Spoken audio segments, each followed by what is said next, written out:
Hello everyone, welcome back to my channel. I hope तुम सब अच्छे कर रहे होगे एंड बढ़िया चल रहे होंगे तुम्हारे एग्जाम्स। तो आज हम बनाने वाले हैं वेब डेवलपमेंट का वन शॉट।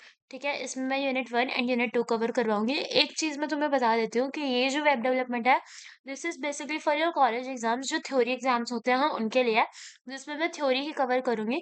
मैं इसमें तुम्हें कोड रन करके नहीं दिखाने वाली obviously, but I will explain each code, each text with their outputs. और जहाँ पर मुझे लगेगा कि ये थोड़ा हार्ड पोर्शन है, मैं कर दूंगी कोड। बट अगर तुम्हें कोडिंग के लिए सीखना है, तुम्हें प्रैक्टिकली सीखना है, तो मेरी बाकी वीडियोस बनी हुई हैं अलग से। HTML की वन शॉट्स हैं, CSS की वन शॉट्स हैं, तो तुम उनको जाकर देख सकते हो। ठीक है, ये बस तुम्हारे कॉलेज एग्जाम के पर्सपेक्टिव से है, जहां पर ज्यादा थ्योरी कंप्लीट हो रही होगी। ओके, एंड अगर लर्न करना है so you will go and watch that videos also. और बाकी उसमें अभी बैकएंड वगैरह करवाना है, मुझे बहुत सारी चीजें करवानी है, तो मैं कवर करवाऊंगी उनको भी। ऐसा नहीं है वो सीरीज मैंने बंद कर दिया, वो भी है। एंड ऐसे सीरीज भी चलेगी। अभी अभी एक ही वीडियो अपलोड हुई थी, उसमें दो, but I will also continue that. ठीक है, तो वो सब बातें बाद में करते हुए पहले फटाफट से मैं ये कवर करवा देती हूँ। मेरा मेन गोल ये होगा कि जिनको डीएसए नहीं आती, सॉरी डीएसए बोल रहा हूँ, डेवलपमेंट नहीं आती, जो कुछ और करते हैं जैसे एप डेव वगैरह, उनको भी एटलीस्ट आइडिया इतना हो जाए कि अपने एग्जाम में लिख कर आ जाए। तो देखो, सबसे पहले तुम्हें ये पता होगा कि वेब डेवलपमेंट होता क्या है। वेबसाइट्स को डिजाइनिंग के लिए, वेबसाइट्स बनाने के लिए वेब डेवलपमेंट का यूज होता है। अब जब हमें वेबसाइट बनानी होती है, हमें दो काम करने होते हैं। एक तो उसका पूरा स्ट्रक्चर होता है, जिसमें हम लिखते हैं कि हमें वेबसाइट के अंदर क्या चाहिए, और दूसरा होता है उस वेबसाइट को स्टाइलिंग करना। अब स्ट्रक्चर के लिए तो सिंपल है, स्ट्रक्चर के लिए हम क्या यूज करेंगे, HTML। और जब हमें उस वेबसाइट को स्टाइल करना होगा, तो हम यूज करेंगे CSS। इतना बस समझो। ठीक है, अब HTML होता क्या है, वेब की फाउंडेशन होती है। वेब डेवलपमेंट सीखना है, सबसे पहले क्या सीखना होगा, HTML। HTML की फुल फॉर्म क्या होती है, हाइपर टेक्स्ट मार्कअप लैंग्वेज। ये एक स्टैंडर्ड मार्कअप लैंग्वेज है for creating web pages. It provide the structure and content of a web page. ये मेरी वेबसाइट है, इसके अंदर मुझे क्या क्या चाहिए, कुछ भी, जैसे पैराग्राफ दिखाना है मुझे। ठीक है, एक पैराग्राफ है, कुछ कुछ इन्फॉर्मेशन देनी है इस वेब पेज के अंदर, तो ये सारी इन्फॉर्मेशन मैं कहाँ पर दूंगी, HTML के अंदर। ठीक है, अब HTML का सिंटैक्स देख लेते हैं। HTML में टैग्स होता है, एलिमेंट्स होते हैं, एट्रीब्यूट्स होते हैं, और कुछ सेल्फ क्लोजिंग टैग्स होते हैं। टैग्स मतलब क्या होगा, जैसे मानो मेरे पास ये पेज है, इस पेज के अंदर मुझे लिखना है पैराग्राफ। तो पैराग्राफ के लिए मैं अपने, जो मेरा कोई भी वो है, सपोज मैं VS कोड पे कोडिंग कर रही हूँ, तो VS कोड के कोड के अंदर मैं लिखूंगी कि पैराग्राफ, एंड देन कुछ भी चीज लिखूंगी और इस टैग को क्लोज कर दूंगी। तो इसके अंदर जो भी चीज हुई, वो मेरा क्या बन गया, पैराग्राफ बन गया। और वो मेरा कहाँ पर दिखेगा, मेरे क्रोम के अंदर, या फिर जो भी तुम्हारे पास है, जहां पर भी तुम्हारी वेबसाइट खुलती है वहां पर खुलेगा। ठीक है, सो टैग्स का क्यों यूज होता है, HTML use tags to define elements. जैसे पैराग्राफ के लिए हमें P टैग का यूज करेंगे, अगर मुझे पैराग्राफ बनाना है तो P टैग का यूज करेंगे। एक हेडिंग बनानी है तो H1 टैग का यूज करेंगे। ठीक है, उसके बाद elements. An HTML element is defined by a start tag, some content, and an end tag. ये ध्यान रखना, टैग्स क्या होता है, एलिमेंट्स को डिफाइन करने के लिए होता है। तुमसे पूछ लिया एलिमेंट क्या होता है, तो एलिमेंट क्या होगा, जिसके अंदर एक स्टार्ट टैग होगा, कुछ कंटेंट होगा, एंड वन एंड टैग होगा। So this whole comes and known as your element. Element में क्या होता है, एक स्टार्ट टैग होता है, कंटेंट होता है, एंड ऐड टैग होता है। उसके बाद आता है एट्रीब्यूट्स। एट्रीब्यूट्स क्या होता है, provided additional information about HTML elements. Attributes क्या होते हैं, कुछ चीजें जिनसे हमें HTML के एलिमेंट्स के बारे में कुछ अलग से इंफॉर्मेशन मिलेगी। ठीक है, जैसे सपोज मैंने ये एक इमेज अपलोड कर दी। अभी जो इमेज है ना, ये वाला जो टैग है, इमेज, ये तो हो गया तुम्हारा HTML टैग, इमेज SRC, ये हो गया तुम्हारा HTML टैग। लेकिन जैसे अब मैंने यहाँ पर ना एक आर्ट डिस्क्रिप्शन का यूज करा, इसका मतलब ये हुआ कि कभी कभार ऐसा हुआ, बाय एनी डिफॉल्ट अगर इमेज नहीं लोड हुई, तो जो भी उस इमेज का डिस्क्रिप्शन है वो दिखने लगेगा। यानी इस चीज से मुझे HTML के बारे में ही कुछ इन्फॉर्मेशन मिलेगी, and this is your attributes. अब देखो, ये वाली जो प्लेलिस्ट है ना, मतलब वेब डेवलपमेंट की, ये मैं बनाने नहीं वाली थी। मैंने कल पाइथन की नहीं बनाई, क्योंकि मुझे लगा कि जो पाइथन वाला कंटेंट है वो इजीली अवेलेबल है, बट एंड समय से पहले तुम्हें पाइथन वाली मिलेगी। वेब डेवलपमेंट वाली मैं नहीं बनाने वाली थी, बट देन मुझे लगा कि सिलेबस बहुत सारा है वेब डेवलपमेंट का, राइट। तुम्हारे सिलेबस के हिसाब से स्पेसिफिकली पेपर में थ्योरी ही लिखने को आएगी, ऑब्वियसली तुमसे वेबसाइट तो नहीं बनाई जाएगी। तो थ्योरी इतनी ही मैं कवर कर सकूं कि पेपर तुम्हारे अच्छे जाए, एंड सेम हुआ, मिड सेम हुआ, जो भी तुम्हारे एग्जाम्स हो रहा है वो अच्छे जाए। सो आई वांट कि तुम उस लेवल का कर लो एटलीस्ट थ्योरी में। तो इसलिए मैं तुम्हें बेसिक बेसिक इन्फॉर्मेशन बता रही हूँ, एट्रीब्यूट्स क्या होता है, ठीक है। उसके बाद हमारा आता है सेल्फ क्लोजिंग टैग्स। देखो, टैग्स तो हमें पता चल गए। जैसे मुझे पैराग्राफ लिखना है तो उसके लिए मैं ऐसे एक एलिमेंट बना दूंगी, ये हो गया मतलब ये हो गया मेरा टैग, ठीक है। एलिमेंट्स को बताने के लिए टैग्स का यूज होता है। अब जो टैग्स होते हैं वो सेल्फ क्लोजिंग होते हैं, यानी कि मानो ये मैंने एक पैराग्राफ बनाया और मैंने यहाँ पे बहुत सारी इंफॉर्मेशन लिख दी, या फिर पैराग्राफ नहीं। देखो क्या होता है कि एचटीएमएल के अंदर ना तुम्हारी बहुत सारी हेडिंग्स होती है। तो जो हेडिंग वन होती है ना वो थोड़ी बोल्ड होती है, फिर उससे छोटी हेडिंग टू होती है, फिर उससे छोटी हेडिंग थ्री होती है। तो एचटीएमएल के अंदर तुम्हारी बहुत सारी हेडिंग्स होती हैं। अब क्या होता है कि सपोज मैंने लिखा हेडिंग वन, ठीक है, हेडिंग वन, और बहुत सारा इन्फो इन्फो लिख दिया यहाँ से पूरा। अब मैं चाहती थी कि सिर्फ ये दो लाइंस ना मेरी बोल्ड हो, ये दो लाइंस मेरी हेडिंग रहे, और ये दो मेरी कंटेंट हो। तो मैंने क्या करा, हेडिंग वन यहाँ पे स्टार्ट तो कर दिया पर कहीं क्लोजिंग टैग ही नहीं लगाया। अब जब तक मैं क्लोजिंग टैग नहीं लगाऊंगी मेरे कंप्यूटर को क्या पता चलेगा कि मेरी हेडिंग कहाँ से कहाँ तक देनी थी मुझे, हेडिंग वन। तो इसीलिए हमें क्लोजिंग टैग लगा देते हैं। वो कैसे लगेगा, वही एरो जैसा, then slash and then heading one, and then ये इस तरीके से क्लोजिंग टैग्स लगते हैं। अभी मैं तुम्हें दिखा देती हूँ क्या होता है। अब क्या होता है, ये तो होते हैं closing tags, but there are some self closing tags जिनके लिए हमें क्लोजिंग टैग लगाने की ही जरूरत नहीं होती। देखो जैसे पैराग्राफ है, पैराग्राफ मैंने अगर कहीं बनाया तो फिर मुझे ये स्लैश पी करके एक उसका क्लोजिंग टैग लगाना पड़ेगा, मतलब जितनी भी चीजें उसके अंदर आएंगी वो सारी पैराग्राफ ही हो जाएगी। लेकिन कुछ टैग्स ऐसे होते हैं, जैसे ब्रेक टैग होता है, ये जो टैग होगा ना ये एक सेल्फ क्लोजिंग टैग होता है। इसका मतलब क्या होगा, दो लाइंस के बीच में थोड़ा गैप करना है तो ब्रेक टैग लगा दिया, ठीक है। अब क्या होगा, इस टैग ये ओपन तो हो रहा है, देखो ये ओपन है ना, लेकिन उसमें कुछ इस तरीके से स्लैश वर्जन नहीं होता, ठीक है। ये सेल्फ क्लोजिंग ही होता है, शुरू होंगे और खत्म हो जाएंगे खुद ही से। कौन कौन से सेल्फ क्लोजिंग टैग्स होते हैं, ब्रेक हो गया, हॉरिजॉन्टल रूल, और जो इमेज वाला टैग होता है वो भी तुम्हारा सेल्फ क्लोजिंग टैग होता है, ठीक है। इतना समझ आ गया। अब आगे बढ़ते हैं, स्टैंडर्ड एचटीएमएल डॉक्यूमेंट स्ट्रक्चर। अब देखो क्या होता है, तुम जब अपना वीएस कोड खोलोगे या फिर तुम किसी और चीज पे कर रहे हो ये वेब डेवलपमेंट, तो सबसे पहले तुम क्या करते हो, एचटीएमएल डालना शुरू करोगे। एचटीएमएल के लिए सबसे पहले जो बेसिक चीज तुम लिखते हो वो होती है ये तुम्हारा एचटीएमएल का सबसे बेसिक सिंटेक्स है। कौन सा, डॉक्यूमेंट डॉक टाइप एचटीएमएल। फिर यहाँ पर यहाँ से तुम लिखना स्टार्ट करोगे कि तुम्हें एचटीएमएल में मतलब मेन काम तो तुम एचटीएमएल का कर रहे हो, तो यहाँ से इसको बता देना है ये क्या है, स्टार्टिंग टैग, तो इसका कोई एंड टैग भी होगा। उसके बाद तुम्हारी दो चीज आती है, ये एक वेबसाइट है। अब क्या होगा, सपोज ये तुम्हारी वेबसाइट है, या फिर ये वाली छोड़ो, ये देखो, अरे ये तो स्किप ही हो गया, ये जिसपे मैं तुम्हें पढ़ा रही हूँ, this one is also your website, एक वेबसाइट ही है ये। अब क्या हो रहा है कि जैसे जो भी वेबसाइट होती है उसके अंदर जो भी कंटेंट मुझे दिखता है उसको मैं बोलती हूँ बॉडी। वेबसाइट के अंदर जो भी कुछ कंटेंट दिख रहा है वो है बॉडी। और एक कंटेंट होगा जो पीछे चल रहा है, कुछ भी हो सकता है, जैसे टाइटल हो गया, ये दिख रहा है, ये हेडिंग है, okay let's start making page, give gives answer, ये सारी चीजें ये मेरी टाइटल है, मानो ये टाइटल है। अब ये जो टाइटल है क्या हो रहा है इसमें, ये टाइटल मेरे पेज के अंदर बॉडी के अंदर तो नहीं दिख रहा, ये अलग से दिख रहा है, और इसको हम बोलते हैं हेड। हेड के अंदर हमारे टाइटल्स हो जाते हैं, कोई चीज लिंक करनी है, मुझे इस पेज में सीएसएस लिंक करनी है तो वो सब मैं किस में करूंगी, हेड में। कोई लिंक करानी है चीज, और जो चीजें मैं चाहती हूँ कि मेरी बॉडी टैग के अंदर दिखे, कोई इमेज हो गई मैं चाहती हूँ वो मेरी बॉडी के अंदर दिखे, तो मैं इमेज टैग का यूज करूंगी, कहाँ पर, बॉडी में। तो एक बार ये तो तुम्हारा हो गया, एक बार मैं तुम्हें लिख के दिखाती हूँ। एचटीएमएल करने के लिए हम क्या करते हैं, ऐसे, फिर नॉट वाला option, then you need to write doctype HTML, I am writing in short form but you will write it complete, ठीक है, डॉक टाइप एचटीएमएल। उसके बाद ये लिखना तो मेन होता है। अब तुम क्या कर रहे हो, एचटीएमएल के अंदर घुस रहे हो, तो एक एंटर टैग बनाओगे, किसका, एचटीएमएल का।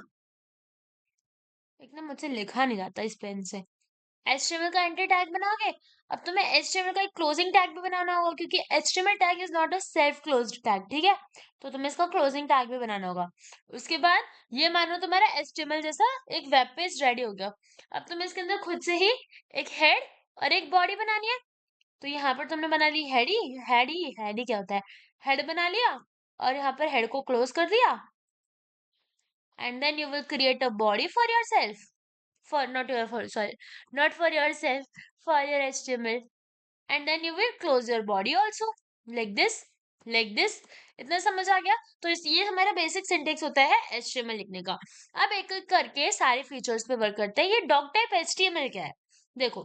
ये जो डॉक टाइप HTML होती है, ये होती है कि हम डॉक्यूमेंट वर्जन यूज कर रहे हैं, डॉक्यूमेंट टाइप यूज कर रहे हैं HTML के वर्जन में, ठीक है। तो कौन सा टाइप यूज कर रहे हैं, डॉक टाइप मतलब डॉक्यूमेंट टाइप HTML यूज कर रहे हैं, ठीक है। तो जो HTML कोड होगा वो हमारे डॉक्यूमेंट से तुम्हें मिलेगा, ठीक है, ब्राउजर को, ताकि पता चल जाए कोड जो है वो कहाँ से मिलेगा। So it tells the browser how to interpret the HTML code. उसके बाद आती थी दो तीन चीजें और मैं फिर यहाँ पर मैंने IPU का PYQ एग्जाम्पल भी रखा है, सो दैट तुम्हें अच्छे से समझ आ जाए। अब देखो, HTML टैग क्या होता है, the root element of an HTML पेज। HTML पेज का रूट एलिमेंट HTML होता है, ठीक है। इसमें सारे एलिमेंट्स आएंगे, मतलब HTML टैग से ही ना तुम क्या कर पाओगे, एक HTML के अंदर घुस पाओगे, पेज के अंदर का कंटेंट दे पाओगे। उसके बाद हेड आता है। हेड एक मेटा डेटा होता है। हेड के अंदर मेटा डेटा होता है अबाउट द HTML डॉक्यूमेंट। अब देखो मेटा डेटा क्या होता है, मैंने कहीं पर तुम्हारे एग्जाम में देखा था कि मेटा डेटा बताओ क्या होता है। तो हेड के अंदर मेटा डेटा होता है। लाइक अगर ओके, तुम्हें मेटा डेटा वाली चीज अगर नहीं समझ आ रही है, मैं चाहती हूँ VS कोड पे अपने ओके, ये मैं पाइथन कर रही थी सिखाने के लिए, बट देन मैंने करा नहीं फिर। फाइल, न्यू फाइल, मैं यहाँ पर कुछ भी फाइल बना देती हूँ, index.html, कॉज मैं तुम्हें HTML सिखा रही हूँ।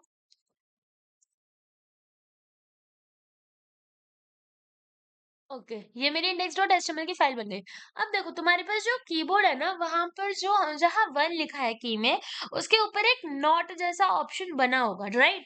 उसको एक बार तुम सब क्लिक करो, ऐसे क्लिक करोगे, ये इसको हम एमेट एब्रिविएशन बोलते हैं। जब इसको क्लिक करते हो तो VS कोड में डायरेक्ट तुम्हारा खुद ही पूरा HTML का जो बेसिक सिंटेक्स कोड होता है वो आ जाता है। अब तुम यहाँ पर देखो, यहाँ तुम्हें वो सारी चीजें दिख रही है, नॉट डॉग टाइप HTML, फिर HTML लैंग्वेज इंग्लिश में लिख रहे हैं HTML, फिर यहाँ पर तुम्हें हेड टैग दिख रहा है, और यहाँ पर बॉडी टैग दिख रही है, और ये हेड बॉडी किसके अंदर है, ये HTML के अंदर है। इतना ही सिखाया था। अब मेरे को बताओ, मैंने क्या बोला कि जो हेड टैग होता है ना उसके अंदर मेटा होता है, ये दिख रहा है, मेटा ये होता है, और फिर टाइटल होता है। अब ये मेटा क्या होता है, तो मेटा डेटा का जो डेटा होता है, मतलब Meta data is like a data, किस चीज के बारे में, जिसमें हम पेज टाइटल्स डाल सकते हैं, कैरेक्टर सेट्स और लिंक्स वगैरह डाल सकते हैं, ठीक है। तो हेड के अंदर जो मेटा डेटा होता है उसमें हम डेटा देंगे अबाउट पेज का टाइटल क्या है, कैरेक्टर क्या है, लिंक्स लगाने होते हैं, वो सारी चीजें देते हैं। अब टाइटल क्या होता है, टाइटल मतलब जैसे मेरा एक डॉक्यूमेंट पेज है, पेज लोड होते ही मैं चाहती हूँ इधर लिखा है, सपोज जैसे यूट्यूब है तो यूट्यूब सर्च करते हो तो इधर ना ऊपर टैग में तुम्हारा यूट्यूब लिखा आ जाता है, ऊपर ही सर्च होते वक्त, है ना। तो ऐसे जब टाइटल्स वगैरह करते हैं तो इसको हम टाइटल ही बोलते हैं। जो हमारी वेबसाइट के ऊपर वाला जो दिखेगा वो टाइटल होता है, ठीक है। जैसे तुम कुछ भी खोलो, तुम गूगल खोलो तो ऊपर google.com दिखेगा, है ना, तो वो टाइटल्स होता है। और बॉडी क्या होती है, contain the visible content of the HTML page. All the content that users see on the web page is placed inside the body tag. Okay, this is clear. Now, यहाँ पर तुम्हारा IPU का ही ये PYQ है कि explain the basic structure of an HTML page. तो HTML page का इसका आंसर मैं रीड कर देती हूँ। बाकी मैंने तुम्हें बताई हुआ है, या तो इट्स बेटर फॉर यू कि तुम खुद से ट्राई करो। I will send this PDF link, and इस बार मैंने एक्सेस सबको दे दिया है, तो ये वाला लिंक मैं अपने व्हाट्सएप चैनल पे भेज दूंगी, ठीक है। और अगर तुमने वो नहीं ज्वाइन करा है तो फिर मैं तुम्हें डिस्क्रिप्शन में भेज दूंगी। ओके, चलो आगे देखते हैं। अब HTML समझ आ गया। अब HTML में बहुत सारे टैग्स यूज होते हैं, तो एक बार इन टैग्स का फटाफट से वन बाय वन कर लेते हैं। ये वीडियो तुम्हारे 3 पार्ट्स में होंगी and this is not of about units, ठीक है, क्योंकि यूनिट 1 या फिर मैं यूनिट वाइज डाल देती हूँ, है ना, वरना बहुत बड़ी हो जाएगी अगर HTML CSS और जावास्क्रिप्ट तीनों ही करवाने लगे। सो यूनिट 1 वाला सारा कंटेंट इसमें जाएगा। यूनिट 2 के लिए I will post another video, ठीक है। एंड अच्छी लगे तो शेयर कर देना, ठीक है। उसके बाद आता है HTML बेसिक टेक्स्ट मार्कअप। तो HTML के आप बेसिक टेक्स्ट पढ़ते हैं। सबसे पहले पैराग्राफ होता है, ये जो पी टेक्स्ट होता है इससे हमें पैराग्राफ का पता चलेगा। जैसे ये मैंने पी टेक्स्ट लगाया और ये सेल्फ क्लोजिंग नहीं है तो इधर इसका क्लोजिंग लगाया, this is a paragraph of text करा, तो ये मेरा एक पैराग्राफ बन गया। उसके बाद आता है हेडिंग टेक्स्ट। हेडिंग से हम हेडिंग्स का बता सकते हैं कि ये मेरी हेडिंग है। जैसे मैंने यहाँ पर लिखा अपने HTML के अंदर कि ये है ना मेरी हेडिंग 1 है, और हेडिंग 1 है यू, बस ये है, और मैंने इसको क्लोज कर दिया। तो अब जो मेरा वेब पेज है उसके अंदर क्या लिखा आएगा, यू, थोड़ा बड़ा बड़ा, क्योंकि हेडिंग 1 बड़ी होती है। फिर मैंने यहाँ पर हेडिंग 2 डाल दी, आर,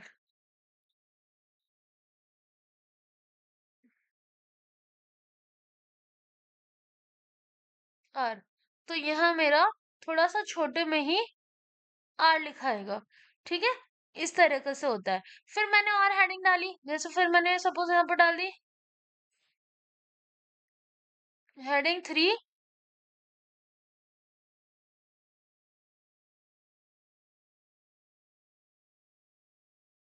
और यहाँ लिखा क्यूट, तो यहाँ पर भी मेरा क्यूट लिखाएगा पर छोटा। तो ये होती है हेडिंग्स। सो हेडिंग्स, देखो हेडिंग्स, जैसे हेडिंग्स में अलग अलग हेडिंग्स होती है, H1 tag, H2 tag, H3 tag. जो मेन हेडिंग अगर हमें देनी होती है तो हम हेडिंग 1 टैग का यूज करते हैं। उनसे छोटी हेडिंग्स के लिए हेडिंग 2 का यूज करते हैं। So headings are used to structure and organise content. Heading क्या होता है, स्ट्रक्चर देने के लिए एंड कंटेंट को ऑर्गेनाइज करने के लिए। उसके बाद और भी टैग्स होते हैं, जैसे स्ट्रॉन्ग। तो अगर तुम स्ट्रॉन्ग लगाओगे, मतलब किसी कंटेंट के अंदर तुमने स्ट्रॉन्ग लगाया, तो वो मैसेज बोल्ड चौड़ा होके अलग से ही हाईलाइट होकर दिखेगा, ठीक है। जैसे मैंने एक पैराग्राफ बनाया, this is this is important लिखना था मुझे, दिस इज इम्पोर्टेंट टेक्स्ट मैंने लिखा पैराग्राफ में, this is important text, this is, मैं ना, यार थोड़ा ना लिखने में तो प्रॉब्लम होती है इस पेन से, दिस इज इम्पोर्टेंट, ऐसे मैंने लिखा दिस इज इम्पोर्टेंट। अब कोई यूज कर रहा है ना तो उसके में ना ऐसे अचानक से दिखेगा नहीं कि दिस इज इम्पोर्टेंट है। अब मानो, मतलब ध्यान नहीं जाएगा इतना। अब मैं चाहती हूँ कि उसकी ना नजर इस इम्पोर्टेंट वाली चीज पे पड़े, तो मैं यहाँ इसको लगा दूंगी, दिस इज इम्पोर्टेंट में मैं टैग कौन सा लगाऊंगी, स्ट्रॉन्ग, स्ट्रॉन्ग, और स्ट्रॉन्ग पे मैं लगा देती हूँ इम्पोर्टेंट, और यहाँ पर स्ट्रॉन्ग टैग को क्लोज कर दिया। ये मैंने क्लोज कर दिया इससे। अब क्या हुआ, अब इससे क्या होगा कि मेरा ये जो इम्पोर्टेंट टैग है ना, ये अलग से दिखने लगेगा। मतलब ऐसा कलर नहीं आएगा, बट ये बहुत बोल्ड हो जाएगा, तो लोगों की अचानक से नजर पड़ जाएगी। So this is why to bold some content, कि लोगों की नजर पड़ने लगे, तो हम स्ट्रॉन्ग टैग का यूज करते हैं। उसके बाद होता है EM।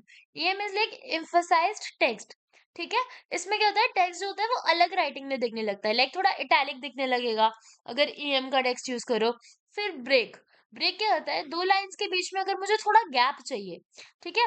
अगर मैं जैसे ये पूरा एक ही साथ लिखूं, this is a first line, this is a second line, ठीक है। अगर मैं ऐसा लिख रही हूँ तो ये पूरा एक साथ आएगा। अब मैं चाहती हूँ ये ना ऐसे थोड़ा गैप में आए, गैप चाहिए, सिंगल लाइन का ब्रेक चाहिए, गैप चाहिए, तो उस वजह से मैं ये लाइन ब्रेक का यूज करती हूँ कि लाइन अलग हो गई, ठीक है। और बी आर टैग एक सेल्फ क्लोजिंग टैग है। फिर हॉरिजॉन्टल, कोई हॉरिजॉन्टल लाइन कहीं पर इंसर्ट करनी है तो एच आर का यूज करते हैं। इतना समझ आ गया?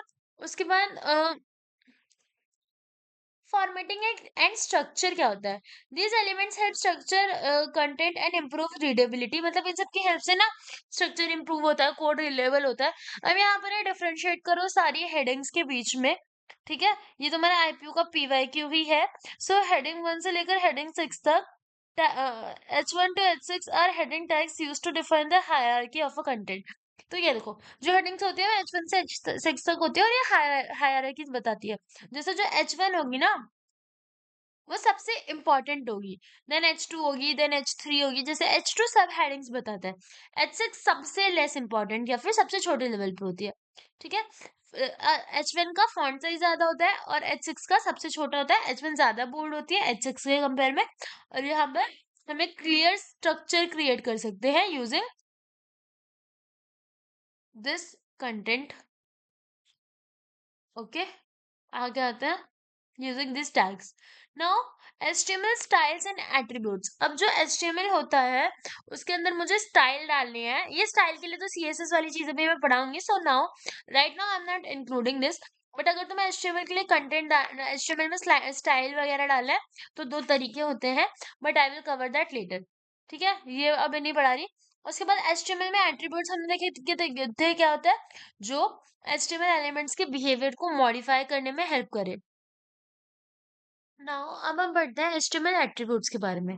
देखो, एचटीएमएल में जो एट्रीब्यूट्स होते हैं ना, उनका काम होता है कि वो एचटीएमएल के अंदर किसी चीज को मॉडिफाई करे, अरेंज करे, इन सब चीजों में हेल्प करे, ठीक है? सो क्या हो सकता है? Attribute modifies the behaviour and appearance of the HTML elements. They are always specified in the start tag, और स्टार्ट टैग के अंदर ही स्पेसिफाई होगा हमेशा जो एट्रीब्यूट है वो, ठीक है?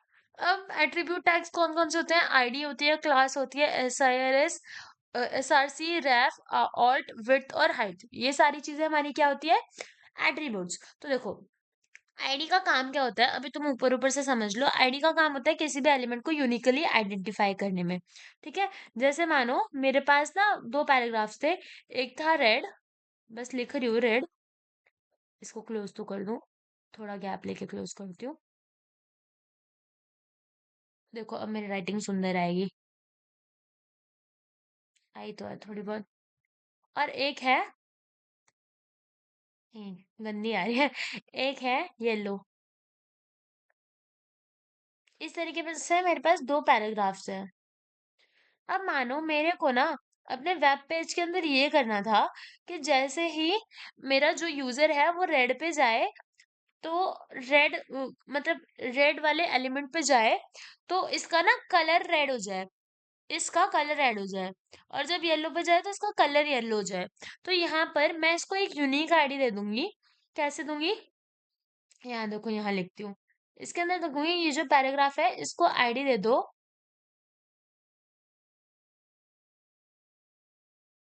इज इक्वल्स टू ऐसे रेड। इस तरीके से आईडी दे दूंगी एक। अभी यहाँ पर देखो नीचे नोट्स में समझ आएगा। इस तरीके से आईडी दे दूंगी रेड। तो अब क्या होगा कि जब मैं रेड को कॉल करके इस पे प्रॉपर्टीज लगाऊंगी कि जैसे ये रेड पे मेरा माउस होवर करे, तो मेरी जो प्रॉपर्टी, तो जो मेरा ये वाला पैराग्राफ है ये लाल कलर का हो जाए, मेरे को यही कुछ चाहिए। तो जब मैं एक ही चीज को बुलाना चाहती हूँ, एक स्पेसिफिक, मतलब पैराग्राफ के अंदर भी एक सिर्फ एक स्पेसिफिक चीज पर ही प्रॉपर्टी लगाना चाहती हूँ, तो हम आईडीज का यूज करते हैं। तो आईडी यूनिकली आइडेंटिफाई करता है an element with in a document. उसके बाद क्लास की बात करूं, तो class specifies one or more class names for an element. देखो, क्लास भी आईडी की तरह ही होता है, थोड़ा थोड़ा किसी एलिमेंट को कॉल करने के लिए, उसको बुलाने के लिए, इन सारी चीजों में यूज होता है। पर जो क्लास होता है ना, वो सेम हो सकते हैं। जैसे अगर मेरे पास दो पैराग्राफ्स हैं, तो मैं दोनों का क्लास नेम रेड कर सकती हूँ, ठीक है? दोनों का क्लास नेम सेम कर सकते हो, पर आईडीज यूनिकली आइडेंटिफाइड होती है। फिर एसआरसी टैग्स होते हैं। तो जब हम एचटीएमएल में टैग्स का यूज करते हैं, तो ये भी हमारा एक एट्रीब्यूट ही है। साथ में कभी कभार जैसे कोई इमेज मुझे डालनी है, तो मैंने डाला इमेज, इमेज, एसआरसी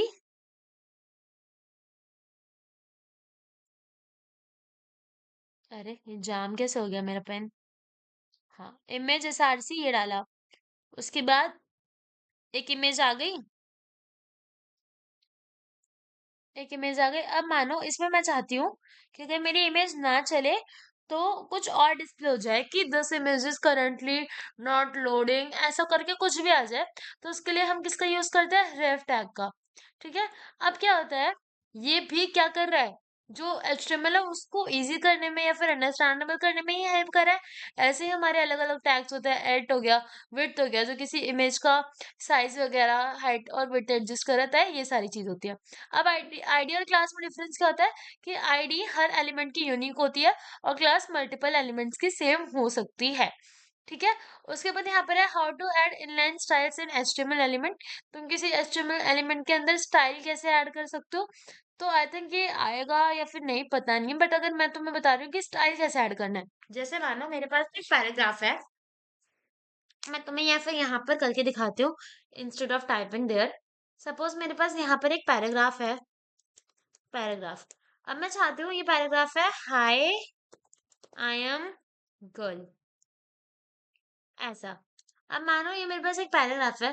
अब ना मैं चाहती हूँ इसको, मैं तुम्हें यहाँ ओपन में करके दिखा देती हूँ। हम गए ओपन विथ लाइव सर्वर पे, ये यहाँ पे मेरा अपने आप खुल जाएगा। अच्छा, इसको करने के लिए मेरे को फोल्डर में डालना पड़ेगा। तो ये खुल नहीं रहा, यहाँ पर एक प्रीव्यू का ऑप्शन होता है, इसको दबा के मेरे को साइड में ही ये दिख जाता है। ठीक है। तो यहाँ मतलब प्रीव्यू का ऑप्शन तुम्हारे VS कोड में नहीं होगा, ये न्यू टू इंस्टॉल। ठीक है, बट अभी तुम बस समझो क्योंकि तुम्हारा थ्योरी पेपर है। सो हाय आई एम अ गर्ल, मैं ये डाल रही हूँ। अब देखो, अगर मुझे, मैं चाहती हूँ कि ये जो है ना, इसमें अभी हम CSS तो यूज नहीं कर रहे, पर मैं चाहती हूँ इसका ना कलर रेड हो जाए। तो HTML में करने के लिए मैं यहाँ पर डालूंगी स्टाइल। अब स्टाइल में मैं क्या चाहती हूँ, इसका बैकग्राउंड कलर या फिर इसका कलर रेड। तो अगर कलर मैं रेड चाहती हूँ, मैं गई कलर पे, एंड देन यहाँ पर मैं सिंपली रेड लिख दूंगी इस तरीके से। एंड यहाँ तुम देखो जैसे ही हुआ, मेरे यहाँ पर कलर रेड हो गया। तो इस तरीके से हम HTML के अंदर इनलाइन CSS करते हैं। ठीक है। ये चीजें अभी तुम्हें डिटेल में समझ आएंगे। अगर तुम्हें नहीं पता CSS वगैरह के बारे में, पता है तो वेरी गुड, बट नहीं पता तो समझ आ जाएंगे। ठीक है। तो ये एक बेसिक सी चीज थी, ये मैंने तुम्हें समझा दी। उसके बाद HTML layouts and frames. How to add inline style, HTML layouts and frames, ये बहुत इंपॉर्टेंट है। देखो, तुम्हारा कितना बजे है अभी, पेज 4 है। अभी तो काफी कंटेंट है क्योंकि अभी तो हम HTML ही पढ़ रहे हैं। सो HTML में ना कुछ लेआउट्स होते हैं, जैसे तुम्हारा div होता है। और div का मतलब क्या होता है, डिवीजन। देखो डिवीजन, div में क्या होता है, सपोज तुम्हारे पास ना एक पूरा ऐसे लाइन में सीधी नहीं बनती मुझसे, एक ऐसा कुछ है रेक्टेंगल। अब रेक्टेंगल के अंदर ना क्या हो रहा है कि रेक्टेंगल के अंदर तुम्हारा ना अलग अलग कंटेंट है ऐसा। ये एक इमेज है, ये एक इमेज है, और तुम चाहते हो ये सेम चीज सेपरेट हो जाए। ठीक है, ये सेपरेट हो जाए। मतलब तो हम क्या बोलेंगे कि ये ना मेरा एक डिव है, और इस डिव के अंदर मैं कुछ कुछ कंटेंट बना रही हूँ। अब ये पूरी चीज एक अलग चीज हो गई, एंड देन इसके अंदर मैं छोटा छोटा सा एडिशनल खुद से कंटेंट डाल रही हूँ। देखो, डिव का मतलब डिवीजन होता है, कुछ चीज को डिवाइड कर देना। So div is define a division or a selection in an HTML document used as a container for the other HTML elements. मतलब डिव क्या हो गया, मैंने एक डिव बना दिया तो ये कंटेनर हो गया। जैसे एक पेज था, उसमें इतने हिस्से को मैंने बोला ये मेरा हिस्सा ना, एक बॉक्स जैसा मैंने बना दिया। अब इसके अंदर ना बॉक्स जैसा मैंने बना दिया, अब मैंने लिख दिया ये मेरा डिव है। मतलब जब मैंने डिव लिखा तो मेरा ना ऐसा करके एक बॉक्स जैसा बन गया। अब इस बॉक्स के अंदर मैं कुछ भी कंटेंट डलवा सकती हूँ। ठीक है। तो मैं, मेरा ये जो कंटेनर है, डिव कंटेनर की तरह होता है जिसके अंदर मेरे बहुत सारा कंटेंट चला गया है। ठीक है। देखो अभी मैं तुम्हें कोडिंग करके दिखा रही तो आई गेस तुम्हें समझ थोड़ा नहीं आ रहा होगा, बट अगर ये थ्योरी पेपर है, सो ट्राई टू अंडरस्टैंड। और नहीं समझ आ रहा तो ये सारी डिव वाली चीजें, ये सब मैंने अपने वन शॉट्स में करवाया हुआ है, तो तुम वहां से जाके भी देख सकते हो, वरना तुम वैसे भी अगर थोड़ा बहुत गूगल पर सर्च करोगे तो तुम्हें मिल जाएगा। ठीक है, तो डिव का एक कंटेनर की तरह होता है जिसके अंदर बहुत सारा एलिमेंट होता है और इससे हम एक सुंदर प्रॉपर स्ट्रक्चर्ड वेब पेजेस बना सकते हैं। उसके बाद आता है HTML फाइल 5 एलिमेंट। देखो, जो जब HTML5 बनी थी उसके अंदर कुछ एलिमेंट्स आए थे, ठीक है, जिनसे हम अपने जो वेब पेजेस होते हैं उनको थोड़े और स्ट्रक्चर वे में दे सकते हैं, एक प्रॉपर स्ट्रक्चर वे दे सकते हैं, जिसमें सबसे पहले आता है हेडर। हेडर, अगर तुम हेडर का यूज कर रहे हो तो तुम लाइक डिफाइन कर सकते हो कि ये वाला जो सेक्शन है, जैसे ये ऊपर वाली चीज, ये तुम्हारी हेडर है, ऐसे तुम डिफाइन कर दोगे कि हाँ ये मेरा हेडर यहाँ से स्टार्ट हुआ, तो लाइक यूजर्स को समझ आएगा कि अच्छा ये यहाँ पर इसका हेडर होगा, ये नीचे इसका फुटर होगा, है ना, और बीच में क्या होगा, कंटेंट होगा। कोई भी वेबसाइट देखते हो जैसे जिनमें नैव बार वगैरह होता है तो वो हेडर होता है, और नीचे कुछ @ कॉपीराइट ऐसे ऐसे करके कुछ बनता है, तो वो हमारा फुटर होता है। इतना समझा, और बीच में क्या होता है, बॉडी होती है। तो हेडर क्या करता है, डिफाइन करता है कि ये जो डॉक्यूमेंट है ये इसका हेडर है, और फुटर टैग डिफाइन करता है कि ये डॉक्यूमेंट है ये इसका फुटर है। फिर नैव क्या होता है, लिंक्स के लिए नैव यूज करता है। उसके बाद आर्टिकल, आर्टिकल के अंदर हम कंटेंट डाल सकते हैं जो कि इंडिपेंडेंट और सेल्फ होगा, सेल्फ कंटेंट कंटेंट होगा वो। उसके बाद सेक्शन, हम किसी डॉक्यूमेंट का एक सेक्शन डिफाइन कर सकते हैं। तो ये सारे क्या है, ये HTML5 एलिमेंट के एट्रीब्यूट्स है, HTML5 के एलिमेंट्स है या फिर एट्रीब्यूट्स है, ये सारी चीज है। अब एट्रीब्यूट समझ आ गया, जिसकी मदद से हम HTML को अच्छा कर पा रहे हैं, इतना समझ आया। टैग समझ आया। उसके बाद लेआउट क्या होता है HTML का, देखो, ये है तुम्हारे पास HTML हेड, HTML, HTML में मानो मुझे एक हेडर बनाना था, ठीक है, तो मैंने, मेरी एक वेबसाइट है ऐसे, अच्छी सी नहीं लग रही वेबसाइट, थोड़ी शक्ल तो देखो इसकी, ये मेरी ऐसी वेबसाइट है। अब वेबसाइट के अंदर मेरी ये है हेडर, ठीक है, मुझे कैसे पता चला ये हेडर आया, हेडर ये था। अब हेडर के अंदर हेडिंग 1 सबसे पहले मेरा है वेबसाइट का टाइटल, तो सबसे पहले मेरा हेडिंग हेडिंग आ गया हेडर के अंदर। अरे मेरा तो पूरा ही डिलीट हो गया, अंडू करते हैं इसको। हाँ, अब हेडर के अंदर मेरा आ गया वेबसाइट टाइटल। उसके बाद मैंने एक बनाया नैव बार, ये देखो, जैसे ये मेरा पूरा हेडर था, ऐसे पूरा हेडर है, ये वाला पूरा हेडर है, ये हिस्सा हेडर है। अब हेडर के अंदर मैंने डाला कि वेबसाइट टाइटल, एक सेकंड, सभी उड़ गया, इस पूरे को डिलीट करती हूँ।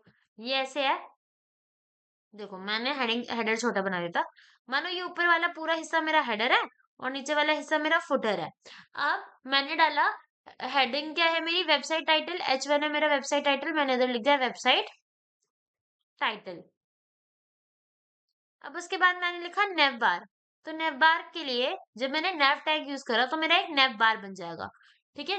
नेव बार तुमने देखा होगा ना, जिसको जैसे मेन्यू वगैरह होते हैं, ये पूरा ऐसे ऐसा करके बड़ा सा एक होता है, यहाँ पर तुम्हारा लोगो लगा होता है, फिर यहाँ पर तुम्हारा सर्च बार होता है, तो इसको हम नेव बार बोलते हैं, ठीक है। ये हेडर के अंदर मैंने नेव बार बना दिया। नेव बार के अंदर अलग अलग चीजें होंगी कि होम, होम को क्लिक करोगे तो होम मिल जाएगा, अबाउट को क्लिक करोगे तो अबाउट मिल जाएगा, एंड देन नैव बार बनाना शुरू करा, नैव बार खत्म हो गया और हेडर भी खत्म हो गया। और इसके बाद अगला चीज होगा सेक्शन, जिसमें तुम्हारा कंटेंट आएगा, आर्टिकल वगैरह, एंड लास्ट में फुटर आएगा। तो अगर तुम एक नॉर्मल HTML5 के बेसिस पे बात करो तो ये तुम्हारा हेडर होता है, ये तुम्हारा नैव बार हो गया, है ना, फिर यहाँ पर तुम्हारा बेसिक आर्टिकल लगा के कंटेंट आ गया, एंड देन ये जो वेबसाइट है ये आ गया इसका फुटर, ये हो गया रेडी इसका फुटर। इतना क्लियर हो गया, चलो आगे चलते हैं। उसके बाद आते हैं आई फ्रेम्स। आई फ्रेम क्या होता है, अलग सी चीज है ना, सुनी सुनी सी नहीं लग रही। देखो क्या होता है, आई फ्रेम जो होता है वो यहाँ पर देखो, यहाँ कहीं तुम्हें आई फ्रेम दिख रहा है, नहीं यहाँ पर नहीं है, ओके, एक सेकंड, मेरा डॉक्यूमेंट, देखो आई फ्रेम ना एक टैग होता है, जैसे हमने भी पैराग्राफ टैग पढ़ा, एचटीएमएल टैग पढ़ा। आई फ्रेम का काम क्या होता है कि ये दूसरे एचटीएमएल के डॉक्यूमेंट से भी करंट एचटीएमएल पेज में, मतलब एक एचटीएमएल डॉक्यूमेंट को लेके आ सकता है अपने करंट HTML पेज में। सो दो दो HTML पेज थे, दो HTML पेज थे, आई फ्रेम से क्या होगा, इस वाले पेज को तुम इस वाले पेज के अंदर ला सकते हो, ठीक है, HTML डॉक्यूमेंट को अपने करंट HTML पेज के अंदर एम्बेड कर सकते हो, ठीक है। जैसे एग्जांपल आई फ्रेम लगा के मेरे को ये वाले एचटीएमएल पेज को डालना है अपने पेज के अंदर, तो मैं ये करके डाल सकती हूँ। ठीक है, आई फ्रेम से ये होता है कि we can embed another HTML document with the current HTML page. उसके बाद एट्रीब्यूट्स में भी हमने देखा था क्या क्या चीजें होती हैं, इसमें एसआरसी फ्रेमवर्क ये सब होता है। अब जैसे मानो तुम्हें किसी यूट्यूब वीडियो को एम्बेडेड करना है ना, तुम्हें ऐसा कोई वीडियो चला देनी है अपनी खुद के चैनल की, तो उसको तुम ये एम्बेड करके यूज कर सकते हो। गए वहां पर से जैसे जाओगे तो तुम्हें एच टी टी पी करके एचटीएमएल लिंक मिलेगा, उसको लिया एम्बेड करके लगा दिया कि इस विड्थ पे इस हाइट पे सेट करना है, और वो तुम्हारी चल जाएगी लाइव। ये समझ आ गया।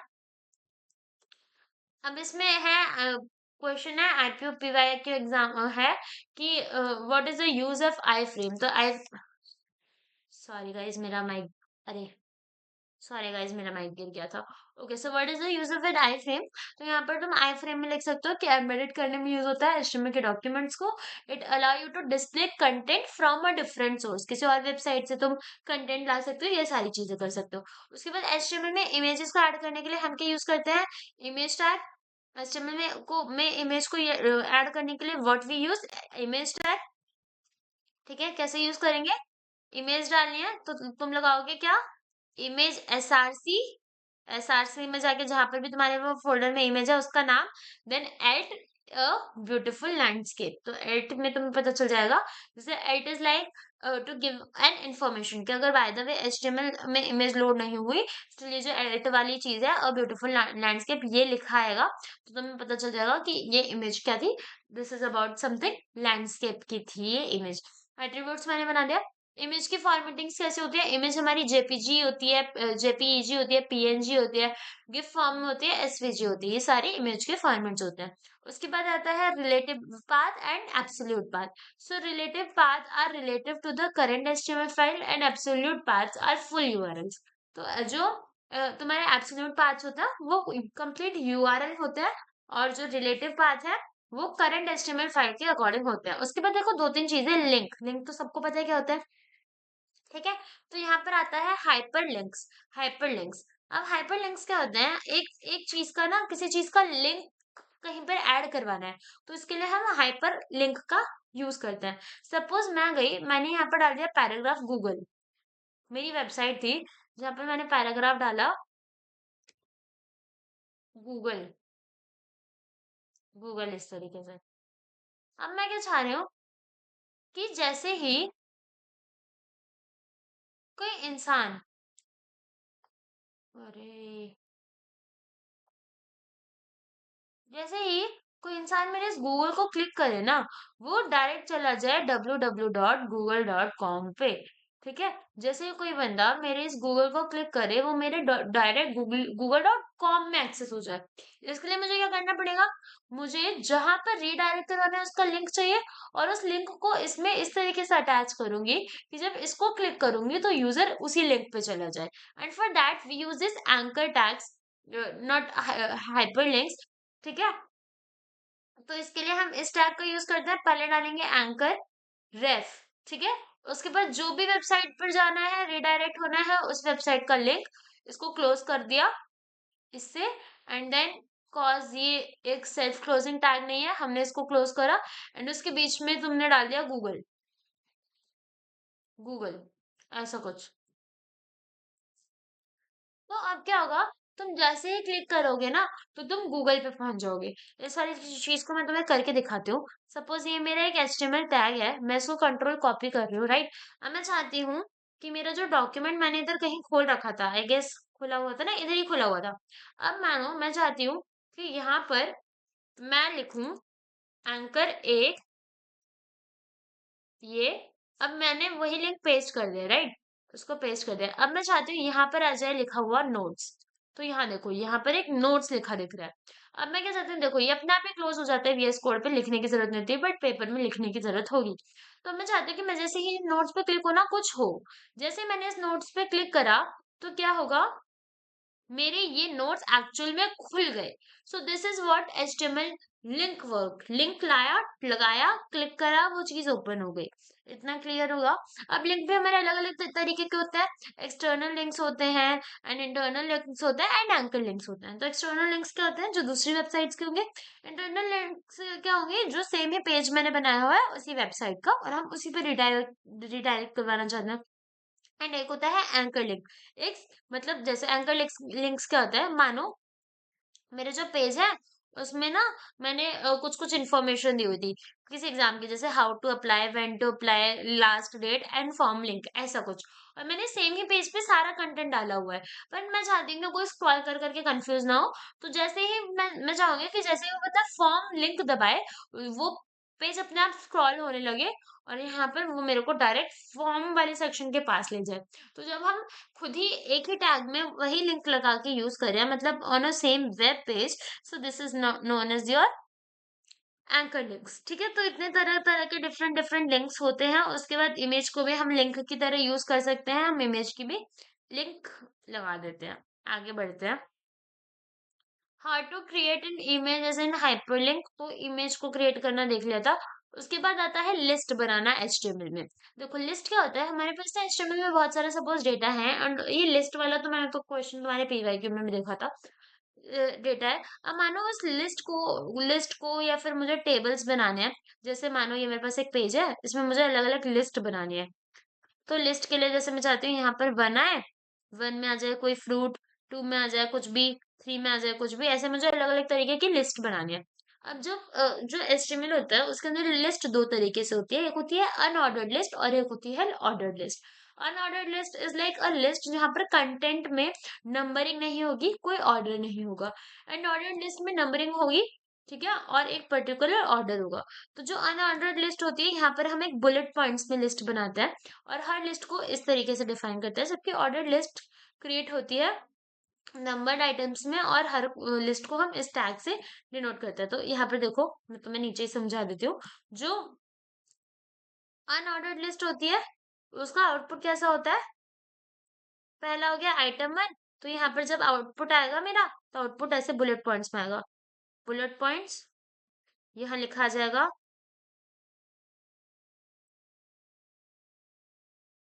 यहाँ लिखा आ जाएगा आइटम वन। फिर यहाँ पे लिखा आ जाएगा आइटम टू। फिर यहाँ लिखा जाएगा आइटम थ्री। इस तरीके से बुलेट पॉइंट्स में होगा। और अगर मैं बात करूं ऑर्डर्ड लिस्ट की, तो ऑर्डर्ड लिस्ट में यहाँ पर वन आएगा, यहाँ पर टू लिखाएगा, यहाँ पर थ्री लिखाएगा, फिर यहाँ पर लिखाएगा वन में कि ये मेरा कौन सा आइटम है, वन। लाइक जो ऑर्डर लिस्ट होती है उसमें पूरी नंबरिंग की होती है। इतना समझ आ गया।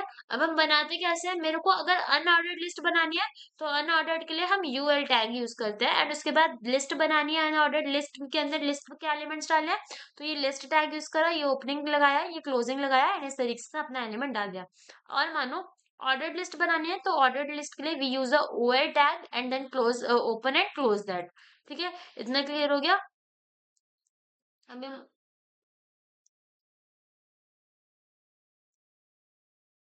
अ, उसके बाद आता है टेबल्स। अगर मुझे टेबल क्रिएट करनी है, बहुत आता है टेबल वाला क्वेश्चन भी।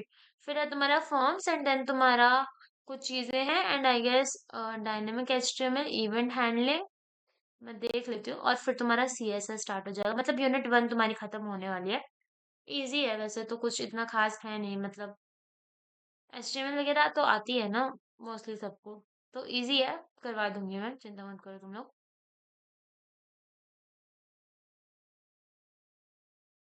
अब एचटीएमएल में होता है टेबल्स। तो टेबल्स तुम लोगों को बना पता ही है, जिसमें कॉलम्स और रोज होंगे, उनको हम टेबल्स बोलते हैं। बॉर्डर होता है, तो ये सारे चीजें मिलके एक टेबल बनाती हैं।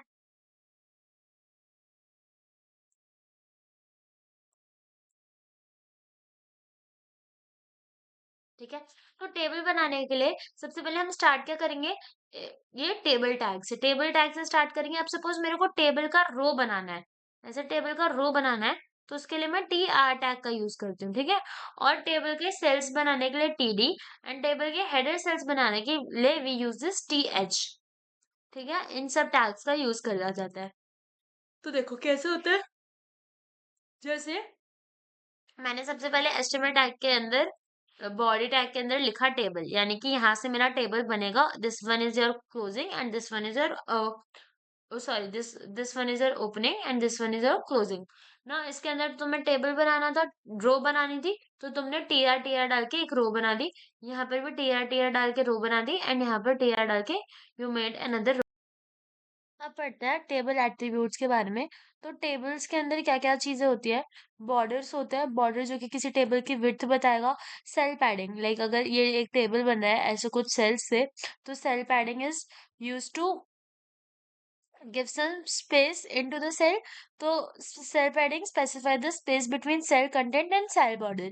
फिर cell spacing क्या करता है, दो cells के बीच में space देता है, ठीक है। जैसे देखो, ये मेरे दो cells थे, cell 1 और cell 2, ठीक है। अब अगर मैं सेल पैडिंग करूंगी, तो ये जो सेल था ना, इसका सेंटर कंटेंट से लेकर ये जो बॉर्डर्स है, उनका गैप बढ़ जाएगा। जैसे सेल पैडिंग कर दिया, तो मतलब यहाँ मानो कि ये बढ़ रहा है, ऐसे बढ़ जाएगा, ठीक है। तो ये तो हो गया सेल पैडिंग, ये हो गया सेल पैडिंग।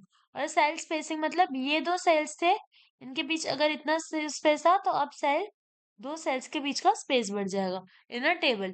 तो आई थिंक इतना समझ आ गया सेल पैडिंग और सेल स्पेसिंग क्या होती है। फिर होता है कॉल स्पैन। कॉल स्पैन मतलब कॉलम्स, तो specifies the number of columns a cell should span. कितने कॉल स्पैन मतलब कितने नंबर ऑफ कॉलम सेल के अंदर स्पैन होने चाहिए, और रो स्पैन कितने नंबर ऑफ रोज होनी चाहिए।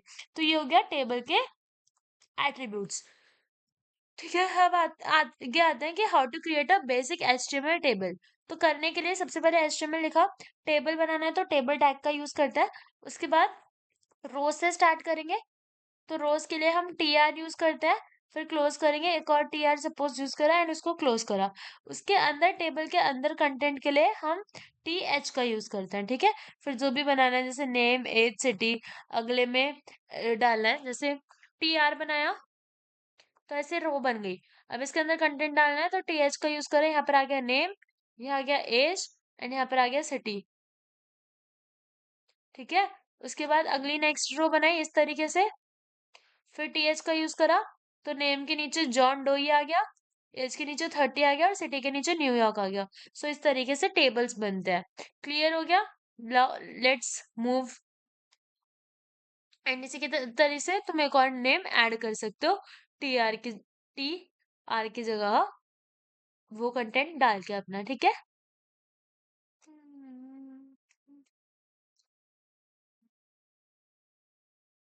देखो, जब हाँ, एंड टी एच का मतलब होगा हेडिंग। तो जैसे तुम ऐसे हो एंड तुम्हें कंटेंट डालना है, तो पहले तो एक रो बनाओगे। रो के अंदर तुम्हें बोल्ड कंटेंट चाहिए, तो उसके लिए तुम नेम एज सिटी ऐसा करके डालोगे जो थोड़ा बोल्ड लगे।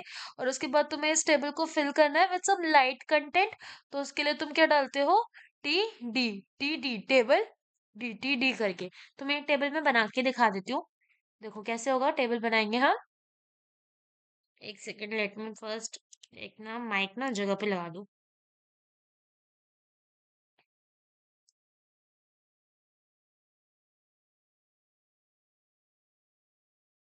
देखो क्या क्या होगा, गए इधर बॉडी, यहाँ पर तुम गए। सबसे पहले तुम्हें क्या बनाना है, टेबल बनाना है।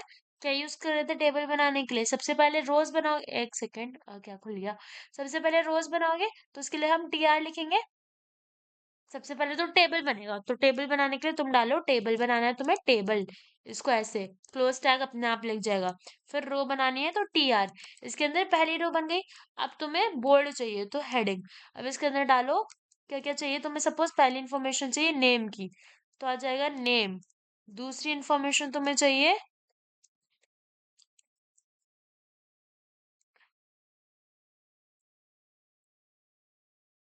दूसरी इंफॉर्मेशन तुम्हें चाहिए एज की, तो आ जाएगा एज, ये चाहिए। और तीसरी इंफॉर्मेशन तुम्हें चाहिए किसकी, क्लास की समथिंग, तो यहाँ आ जाएगा क्लास, ये चीज आ गई। अब एक बार इसको कंट्रोल सेव करती हूँ और इसको एक बार रिफ्रेश करके देखती हूँ। ये वो वाला पेज खुला हुआ है, वेब पेज वाला, तो इसको एक बार ढंग से दोबारा प्रीव्यू कर देती हूँ।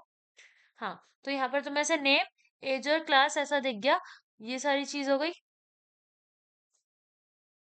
ठीक है, जैसे इसको भी, इन सबको मैंने बोल्ड करा था नेम, इस तरीके से एक टेबल बन गया।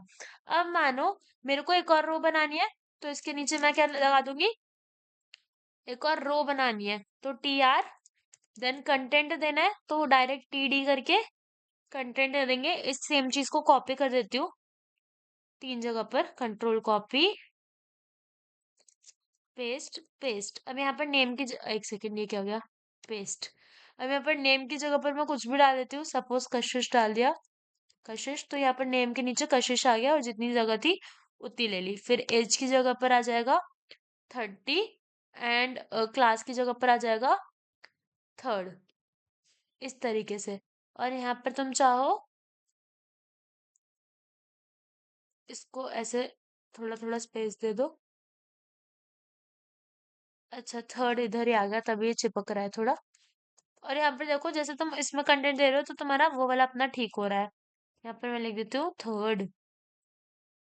तो इस तरीके से हमारा HTML कंटेंट हमने बनाना सीख लिया। टेबल्स कैसे बनते हैं ये सब बनाना सीख लिया। इसके बाद आता है फॉर्म्स। ठीक है, तो HTML फॉर्म्स क्या होते हैं, जैसे तुमने बहुत बार देखा होगा कि अगर हमें किसी वेबसाइट पे जाना है तो हमारे से ना सबसे पहले लॉगिन पेज बनवाता है। तो वो सारी चीजें हमारी फॉर्म्स होती है। फॉर्म बनाना स्टार्ट करने के लिए हम ऐसे एक फॉर्म टैग का यूज करते हैं। देन उसके बाद एक्शन होता है। एक्शन में हमें क्या करवाना है, फॉर्म को जैसे सबमिट करवाना है तो सबमिट का यूज कर लिया। फिर मेथड्स में आता है कि हम क्या चाहते हैं कि हमारा जो फॉर्म है वो किस तरीके से जाए। देखो, अब जो फॉर्म एक्शंस होता है, एक्शन का मतलब होता है कि हम चाहते हैं कि ये जो डेटा है ये कहाँ पर जाए, क्या हो, जो फॉर्म सबमिट हो। मेथड का मतलब किस तरीके से ये जो डेटा है वो पहुंचे। ठीक है, कौन सा HTTP का मेथड का यूज करके डेटा पहुंचे, ये सारी चीजें। अब फॉर्म एलिमेंट्स में एक चीज होती है इनपुट, हमें एट द एंड यूजर से इनपुट ही लेना होता है। तो फॉर्म एलिमेंट्स में होता है इनपुट। अब हम यूजर से इनपुट कैसे ले सकते हैं, हम यूजर को टाइप बता सकते हैं। जैसे मैंने ना ऐसे कुछ बता दिया और मैं चाहती हूँ कि यूजर ना इस पे सिर्फ टेक्स्ट ही दे, तो मैं टाइप करके स्पेसिफाई कर दूंगी इनपुट में मेरे को कौन सा आंसर चाहिए। जैसे अगर टेक्स्ट चाहिए तो टेक्स्ट, चेक बॉक्स चाहिए, टिक चाहिए यूजर से तो टिक। फिर नेम, इनपुट फील्ड का मैं अपना एक नेम भी दे सकती हूँ। वैल्यू, यूजर से अगर वैल्यू चाहिए तो वैल्यू। प्लेस होल्डर क्या होता है, सपोज मैंने ये एक सर्च बार बना दिया। अब सर्च बार के अंदर मैं चाहती हूँ यूजर कुछ कंटेंट लिखे या फिर सर्च करे, पर यूजर को समझ नहीं आ रहा कुछ सर्च करना है, तो मैं इसके अंदर ना यहाँ पर एग्जाम्पल में ऐसे मूवीज लिखूंगी। तो यूजर ब्लर ब्लर, तो जब यूजर देखेगा, ब्लर नहीं लाइक लाइट लाइट, तो यूजर ऐसे एग्जाम्पल देखेगा कि अच्छा मूवी, तो इसको हटाएगा और यहाँ पर मूवी सर्च करने लगेगा। सो प्लेस होल्डर क्या होता है, स्पेसिफाई एक शॉर्ट हिंट देता है जो कि डिस्क्राइब करेगा कि हम क्या यूजर से एक्सेप्ट कर रहे हैं कि वो क्या देगा इनपुट फील्ड पे। आईडी मैंने पढ़ा दिया था। उसके बाद लेबल क्या होता है, जैसे मानो मैंने यहाँ पर लिखा कि मतलब मुझे ना यहाँ पर यूजर से यूजर नेम चाहिए, पर अब यूजर को कैसे पता चलेगा कि यूजर नेम चाहिए। तो यहाँ पर मैं छोटा सा लिख दूंगी कि मुझे चाहिए यहाँ पर यूजर नेम, इस तरीके से। एंड फिर यहाँ ये बॉक्स दे दूंगी तो यूजर को पता चल जाएगा कि मैं यूजर नेम ही मांग रही हूँ। तो इस तरीके की वाली चीज को हम लेबल बोलते हैं। ठीक है, जैसे मानो मुझे लॉगिन पेज बनाना है तो यहाँ पे मैंने यूजर नेम ऐसे करके डाल दिया, तो लेबल में यूजर को पता है कि मैं यूजर नेम ही मांग रही हूँ। एंड फिर मैंने कुछ ऐसे उसको आईडी दे दी। ये सारी चीजें तो हो गई होंगी, ये समझ आ गया होगा, इजी इजी सा है। उसके बाद आते हैं फॉर्म सबमिशन। तो देखो, जैसे अगर कभी फॉर्म बनाया हमने एंड उसको सबमिट करवाना है, तो फॉर्म सबमिशन के लिए हमारे 2-3 एट्रीब्यूट्स होते हैं। एक बहुत इंपॉर्टेंट होता है एट्रीब्यूट मेथड, जो कि हमें बताता है कि फॉर्म सबमिशन के बाद कहाँ पर जाएगा, डेटा कैसे सेंड होगा। एक होता है गेट और एक होता है पोस्ट। तो गेट में जो डेटा होता है वो यूआरएल अपेंड, यूआरएल में जाता है, एड्रेस बार में दिखता है। और पोस्ट में क्या होता है, वो HTTP रिक्वेस्ट बॉडी के अंदर जाता है, जो कि एड्रेस बार में नहीं दिखता। उसके बाद HTML में हम बटन बना सकते हैं with help of a button tag. मैं यहाँ पर बटन लिखूंगी एंड बटन दिखने लगेगा। और ये बटन क्योंकि क्लोजिंग होता है तो ये इस तरीके से क्लोज हो जाएगा यूजिंग द क्लोजिंग टैग। मतलब ये सेल्फ क्लोज नहीं होते, तो इस तरीके से हमें इनको क्लोज करना पड़ता है। फिर यहाँ पर एक सिंपल लॉगिन फॉर्म बनाया हुआ है, एक बार देख लो तो। उसके बाद आता है डायनामिक एचटीएमएल। देखो, ये बहुत पूछा जाता है कि एचटीएमएल डायनामिक है, इसका मतलब क्या है? देखो, एचटीएमएल डायनामिक डायनामिक का मतलब ये होता है कि हम एचटीएमएल के अंदर जावास्क्रिप्ट का यूज करके या फिर एचटीएमएल के अंदर ही सीएसएस का यूज करके हम बहुत सारा कंटेंट चेंज कर सकते हैं। लाइक क्या होता है कि जैसे मानो ये मेरा एचटीएमएल पेज था और मैं चाहती हूँ, मैंने यहाँ पर लिखा हे हाउ आर यू, ऐसा लिख दिया। हे, सपोज हे लिख के दिखा देती हूँ, हे। अब मैं चाहती हूँ कि जैसे ही ना मैं इस बटन को क्लिक करूं, ये मेरा एक बटन है, इसको मैं क्लिक करूं तो यहाँ पर ना हे की जगह पर मेरा आ जाए हाय, समथिंग लाइक दैट। क्या मैं ऐसा कर सकती हूँ? हाँ, ये मैं ऐसा कर सकती हूँ जावास्क्रिप्ट का यूज करके। तो जो एचटीएमएल है ये एक डायनामिक है। एचटीएमएल डायनामिक में मतलब क्या होता है कि एचटीएमएल में सीएसएस जावास्क्रिप्ट सब आता है। ठीक है, जहां से हमारे जो वेब पेजेस होते हैं वो इंटरैक्टिव बन सकते हैं, हम अपने कंटेंट को मॉडिफाई कर सकते हैं, स्टाइल को चेंज कर सकते हैं by using the HTML elements. So this is what known as HTML is dynamic. ठीक है, उसके बाद बहुत सारी चीजें हैं, ये सब जावास्क्रिप्ट में तुम पढ़ोगे और ये वही सेम एचटीएमएल वाला कॉन्सेप्ट है। उसके बाद आ जाते हैं सीएसएस। तो देखो, सीएसएस करने के लिए सीएसएस स्टाइलिंग में यूज होता है, मैंने तुम्हें पढ़ा था। सबसे पहले अगर मुझे सीएसएस करनी है तो मुझे यहाँ पर एचटीएमएल में से किसी एलिमेंट को सिलेक्ट करना होता है एंड देन यहाँ पर डिसाइड करना होता है कि उसमें मैं कौन सी प्रॉपर्टी लगा रही हूँ। सपोज मेरा ना, मैंने एक पैराग्राफ बनाया था, हाय आई एम रेड, इस तरीके से एक पैराग्राफ बनाया है। अब मैं चाहती हूँ कि जो पैराग्राफ है इसका कलर रेड हो जाए, इस पैराग्राफ का कलर रेड हो जाए। तो मैं क्या करूंगी, सबसे पहले सिलेक्ट करूंगी मुझे किस में प्रॉपर्टी लगानी है, पैराग्राफ पे। क्या लगानी है कि उसका कलर रेड हो जाए, तो मैं यहाँ लिख दूंगी कलर रेड। अब इससे क्या होगा, मेरे जितने भी पैराग्राफ थे सबका कलर रेड हो जाएगा। तो सपोज मेरा एक और पैराग्राफ है आई एम ब्लू करके, पर इस वाले सिलेक्टर से, क्योंकि मैंने सारे पैराग्राफ को सिलेक्ट करा, मेरा ये आई एम ब्लू वाला भी रेड हो जाएगा। तो इसीलिए हम आईडीज और क्लासेस बनाते हैं। तो यहाँ पर मैं इसको क्या कर दूंगी, मैं पैराग्राफ में एक आईडी लगा दूंगी कि ये आईडी है मेरी, क्या ब्लू, क्या आईडी है ये, ब्लू। अब मैं क्या करूंगी, मैं इसको बोलूंगी, देखो जब भी हम आईडी यूज करते हैं हम ऐसे हैशटैग करके कॉल करेंगे सिलेक्टर में उसको, और अगर मैं क्लास बना रही हूँ तो क्लास के लिए डॉट लगा के यूज करते हैं। अब मैं बोल रही हूँ कि हैशटैग इसको कॉल करना है मुझे ब्लू को, तो मैं लिखूंगी ब्लू, और फिर यहाँ पे मैं इसका कलर अगर ब्लू कर दूंगी तो वो पैराग्राफ, वो चीज जिसकी आईडी ब्लू है उसका कलर क्या हो जाएगा, ब्लू। तो आईडी ब्लू किसकी है, पैराग्राफ की, इस वाले पैराग्राफ की आई एम ब्लू, इस वाले पैराग्राफ की ब्लू है, तो उसका बैकग्राउंड कलर ब्लू हो जाएगा। So a CSS rule consist of a selector and a declaration box. एक सिलेक्टर होता है और ये वाली चीज होती है जिसको हम डिक्लेरेशन बॉक्स बोलते हैं। अब ये जो सीएसएस सिलेक्टर होगा इस तरीके से, और ये जो डिक्लेरेशन बॉक्स होता है उसके अंदर प्रॉपर्टी होती है। जैसे सीएसएस में देखो, एक पैराग्राफ है जो मेरे को कलर ब्लू, ये सारी चीजें बता रहा है। अब आगे चलते हैं। सिलेक्टर्स अलग अलग होते हैं, जैसे आईडीज हो गई, क्लासेस हो गई, एलिमेंट्स हो गई, ये सारे सिलेक्टर्स होते हैं। यूनिवर्सल सिलेक्टर्स होते हैं जो कि पूरे एचटीएमएल में चेंजेस कर देंगे। पूरे एचटीएमएल में अगर चेंजेस करवाना है तो यूनिवर्सल सिलेक्टर होता है एचटीएमएल। ऐसे एचटीएमएल की सिर्फ एक बॉडी में चेंजेस करना है तो यहाँ पर हम बॉडी टैग का यूज करते हैं। ठीक है, बॉडी को सिलेक्ट कर लेते हैं, बॉडी में चेंजेस करने हैं तो।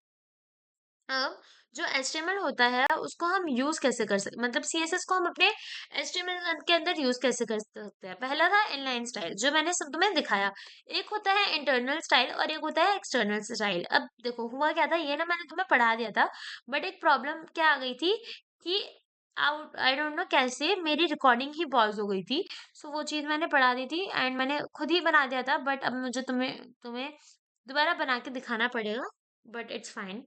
ठीक है, ये देखो, मैं इसको पहले हटा देती हूँ सारा। ये देखो, यहाँ पर ये है मेरा एक paragraph, I am a girl. अगर मैं बात करती हूँ इनलाइन सीएसएस की, किसकी, इनलाइन सीएसएस की, मतलब ये जो इंडेक्स डॉट एचटीएमएल वाला टैग है मुझे इसी के अंदर सीएसएस लगानी है। तो इनलाइन सीएसएस में मैंने तुम्हें बताया था कि यहाँ पर हम किस तरीके से स्टाइल लगाकर स्टाइल कर सकते हैं।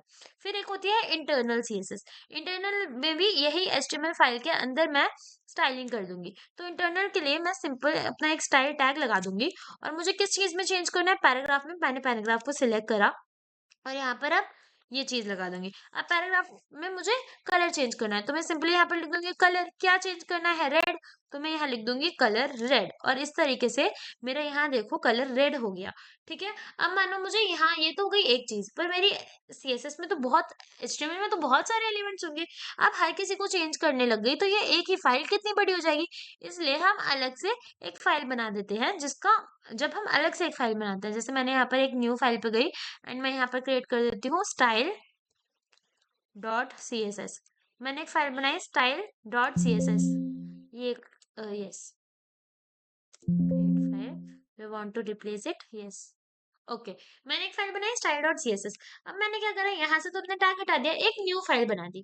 अब इस न्यू फाइल में मेरे को पैराग्राफ में चेंज करना है, तो मैंने लिखा मैं चाहती हूँ कि मेरा चेंज हो पैराग्राफ में, क्योंकि सिलेक्टर में डाल दिया, और क्या चेंज करना है उसका कलर, तो मैंने लिख दिया मेरे पैराग्राफ को ना कलर कर दो रेड, इस तरीके से कलर कर दो रेड। अब देखो क्या हुआ, कलर रेड हुआ नहीं। अब तुम बोलोगे कि रेड कैसे होगा, पैराग्राफ तो दूसरे टैग में, मतलब पैराग्राफ तो दूसरी फाइल में, और ये दोनों फाइल्स तो अब तक अलग है।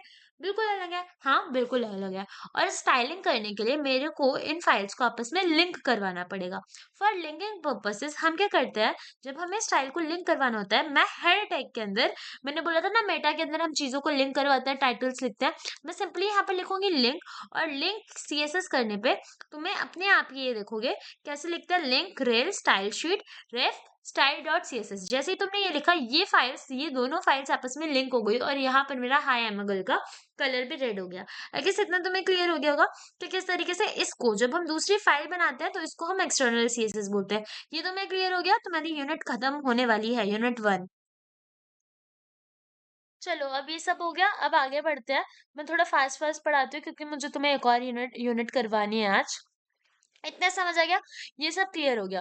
अब सीएसएस की अलग अलग प्रॉपर्टीज होती है जिनको हम चेंज कर सकते हैं, जैसे बैकग्राउंड कलर, ये डाल के तुम बैकग्राउंड कलर चेंज कर सकते हो। ठीक है, जैसे सिलेक्ट करने के बाद यहाँ पर तुम बैकग्राउंड कलर लिखोगे, जो भी कलर डालोगे वो तुम्हारा आ जाएगा। फिर बैकग्राउंड इमेज में तुम बैकग्राउंड इमेज लगा सकते हो। बैकग्राउंड रिपीट में तुम्हारी जो भी इमेज होगी वो अपने आप को रिपीट करना स्टार्ट कर देगी। बैकग्राउंड पोजीशन में, जैसे तुम्हारा ये एचटीएमएल का वेब पेज है, यहाँ पर सपोज तुमने एक इमेज को चाहते हो कि एकदम लेफ्ट में लगे, तो यहाँ पर तुम टॉप लेफ्ट करके उसकी पोजीशनिंग भी सेट कर सकते हो। ठीक है, ये सारी चीजें, और बैकग्राउंड साइज से तुम साइज बता सकते हो। उसके बाद कलर प्रॉपर्टीज भी होती है। जो बैकग्राउंड कलर होता है ना, मतलब बैकग्राउंड कलर या किसी इमेज का कलर, या मतलब किसी एलिमेंट का कलर, उसके लिए तुम्हारी एक कलर प्रॉपर्टी होती है। कलर्स तुम तीन तरीके से सेट कर सकते हो। एक तो होता है हेक्साडेसिमल वैल्यूज में, जैसे अगर तुम्हें रेड कलर सेट करना है तो हेक्साडेसिमल में रेड का ये कोड होता है। फिर होता है आरजीबी, जहां पर तुम इस तरीके से आरजीबी लिखते हो, जहां तुम रेड ग्रीन और ब्लैक चीज वाले चीज के कलर देते हो कि रेड कितने पोर्शन में होगा, ग्रीन कितने में होगा, और ब्लैक कितने में होगा, और देन उनके कॉम्बिनेशन से कलर बनता है। एंड एक आरजीबी ये होता है जहां पर ये ट्रांसपेरेंसी बताता है कि अगर तुम्हें ये कलर चाहिए तो कितना ट्रांसपेरेंट, ये सारी चीजें चाहिए। ठीक है, अब यहाँ पर है कि how to apply a background image in the div element. अब अगर क्वेश्चन आ गया कि तुम बैकग्राउंड इमेज डिव पे कैसे लगाओगी, तो सबसे पहले डिव को सिलेक्ट करा, देन प्रॉपर्टी क्या लेनी है, बैकग्राउंड इमेज। बैकग्राउंड इमेज के अंदर तुम यूआरएल डाल के अपनी इमेज डालोगी, फिर तुम्हें रिपीट नहीं करनी, पोजीशन सेंटर करनी है। तो ये सारी चीज हो गई। ठीक है, अब आगे की चीजें पढ़ते हैं, टेक्स्ट मैनिपुलेशन, फॉन्ट्स, बॉर्डर्स, ये सारी चीजें, क्योंकि प्रॉपर्टीज तो बहुत है। टेक्स्ट मैनिपुलेशन क्या होता है, मेरे को एक टेक्स्ट को चेंज करना है, ये मेरा टेक्स्ट है, मुझे इस टेक्स्ट में बहुत सारी प्रॉपर्टीज लगानी है। तो टेक्स्ट में कौन कौन सी प्रॉपर्टीज होती है, सबसे पहले तो हम टेक्स्ट का कलर चेंज कर सकते हैं यूजिंग द कलर प्रॉपर्टी। फिर टेक्स्ट को अलाइन कर सकते हैं, यानी मैं चाहती हूँ मेरा टेक्स्ट पूरा लेफ्ट में अलाइन हो जाए, सेंटर में चला जाए। ठीक है, तो इनके लिए हम टेक्स्ट अलाइन में हॉरिजॉन्टल अलाइनमेंट कर सकते हैं, जैसे लेफ्ट राइट सेंटर। टेक्स्ट को डेकोरेट कर सकते हैं, मेरा एक टेक्स्ट है हाई, मैं चाहती हूँ वो थोड़ा अंडरलाइन हो, तो मैं अंडरलाइन करके डाल सकते हो। अलग अलग प्रॉपर्टीज होती है। अगर मैं चाहती हूँ मेरा ये जो टेक्स्ट स्मॉल में था ये पूरा कैपिटल में ऐसे हाई लिख कर आए, तो इसके लिए मैं टेक्स्ट को में ट्रांसफॉर्म प्रॉपर्टी लगाती हूँ। अपर केस मतलब मेरा पूरा टेक्स्ट कैपिटल्स में कन्वर्ट हो जाएगा। फिर लाइन हाइट होता है, लेटर स्पेसिंग में क्या होगा, ये जो वर्ड्स होते हैं इनमें लेटर्स में स्पेस आ जाता है, इसको लेटर स्पेसिंग बोलते हैं। वर्ड स्पेसिंग में दो वर्ड्स के बीच में स्पेस आ जाता है। तो ये सारी चीजें क्या होती हैं, ये सारी प्रॉपर्टीज होती हैं जो हम सीएसएस के अंदर लगा सकते हैं। ऐसे ही हम फॉन्ट्स के अंदर सीएसएस में प्रॉपर्टीज लगा सकते हैं कि फॉन्ट में क्या क्या चीजें हैं, फॉन्ट का साइज कितना हो सकता है, वेट कितना हो सकता है, स्टाइल कितना हो सकता है, ये सारी चीजें। तो आई थिंक टेक्स्ट और फॉन्ट दोनों क्लियर हो गया। अब मैं आगे बढ़ती हूँ।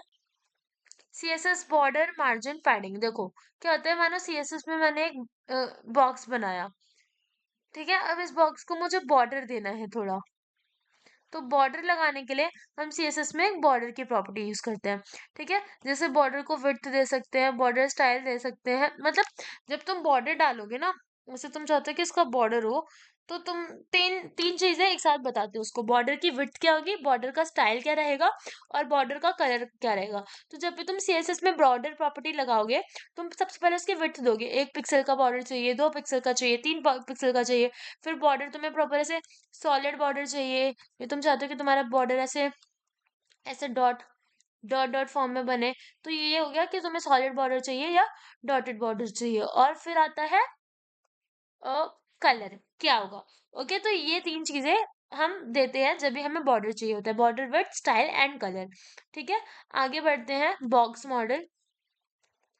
देखो बॉक्स मॉडल आता है हमेशा।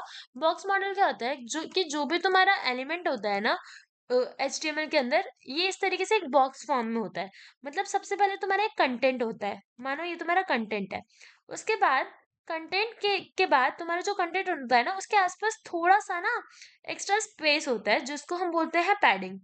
क्या बोलते हैं, पैडिंग। फिर पैडिंग के आसपास होता है आउटलाइन, या इसको बॉर्डर बोल सकते हैं। पैडिंग के बाहर बॉर्डर होता है, एंड देन बॉर्डर के आसपास ना कुछ ज्यादा स्पेस होता है, जिसको हम बोलते हैं मार्जिन। क्या बोलते हैं इसको, मार्जिन। एक मैं तुम्हें फटाफट से ये वाली चीज VS कोड पे बता देती हूँ। देखो जैसे मैंने यहाँ पर एक तुम्हें बना के दिया डिव, मैंने यहाँ पर तुम्हें एक बना के दे दिया div I am a box. इधर ना मैंने बॉक्स बना के दे दिया। अब मैं गई अपने स्टाइल टैग पे, मेरे को स्टाइल किसको करना है, डिव को। डिव मेरा ये स्मॉल में बना है कि कैपिटल, स्मॉल में है ना। मुझे स्टाइल करना था डिव को, मैंने सिलेक्ट करा डिव को। मैं चाहती हूँ ये जो डिव है, इसकी सबसे पहले तो विड्थ हो जाए 100 पिक्सल्स। यहाँ पर तुम देख लो सी कैसे लगती है, 100 पिक्सल्स। और हाइट भी हो जाए 100 पिक्सल्स। विड्थ हो गई, हाइट भी क्या हो जाए इसकी 100 पिक्सल। अब मैं इसको ना बैकग्राउंड कलर भी दे देती हूँ, मैं तुम्हें बस बॉक्स मॉडलिंग अच्छे से दिखा रही हूँ। जैसे ये हो गया ब्लू वायलेट, एंड यहाँ पर हो गया, बस इस तरीके से हो गया। अब यहाँ देखो ये क्या हुआ कि ना, यहाँ पर मेरा ये आया हुआ बॉक्स ऐसे आया, ठीक है। ये मेरा कंटेंट है, ये क्या है, मेरा कंटेंट है। अब ये जो कंटेंट है, या फिर मैं ना इसको थोड़ा विड्थ और हाइट हटाती हूँ, तो ये मेरा कंटेंट है, ये कुछ ऐसा आ रहा है। इसको लगा ही देती हूँ, बॉक्स से क्लियर समझ आएगा तुम्हें। अब देखो हुआ क्या, हमारी ना इसमें दो तीन प्रॉपर्टीज होती है। जैसे सबसे पहले जो बॉक्स मॉडलिंग होती है, उसमें जो मेरा कंटेंट होता है ना, उसके आसपास जो स्पेस होता है, उसको हम बोलते हैं पैडिंग। क्या बोलते हैं, पैडिंग। तो जैसे ये मेरा है content, I am a box, मैं ना इसका, ये है मेरा आई एम अ बॉक्स। अब मानो मैं इसमें ना एक पैडिंग दे देती हूँ। अगर मैं पैडिंग दूंगी तो ये जो है, मैं दो बॉक्सेस बनाती हूँ। इससे ना तुम्हें अच्छे से समझ आएगा। मैं दो बॉक्सेस बनाती हूँ, सेम चीज मैंने कॉपी कर दी, कंट्रोल कॉपी। मैं तुम्हें दो बॉक्सेस बना के दिखाती हूँ, तब तुम्हें ना मार्जिन वाली चीज क्लियर होगी। ये मैंने दो बॉक्सेस बना दिए। अब ये क्या हुआ, ये दोनों बॉक्सेस चिपक गए। अब मानो मैं इनको देती हूँ पैडिंग, इन दोनों बॉक्सेस को मैं पैडिंग दे रही हूँ 50%, 50 पिक्सल या 50%। अब क्या होगा, क्या ये दोनों बॉक्सेस आपस में सेपरेट हुए, नहीं। ये क्या हुआ, इनका कंटेंट तो यही था, लेकिन ये बस थोड़ा बड़े हो गए, ठीक है। मैं तुम्हें इनका बॉर्डर भी देके दिखा देती हूँ, तो तुम्हें समझ आएगा। बॉर्डर दे दिया 2 पिक्सल, सॉलिड, ब्लैक। ये दो बॉक्सेस बने दिख रहे हैं एकदम क्लियर। अब क्या हुआ, ये इसका कंटेंट था। अब जब मैंने पैडिंग दी, तो ये अपनी जगह से शिफ्ट नहीं हुए, इन्होंने अपना आसपास का एरिया बढ़ा लिया। तो इसको हम बोलते हैं पैडिंग।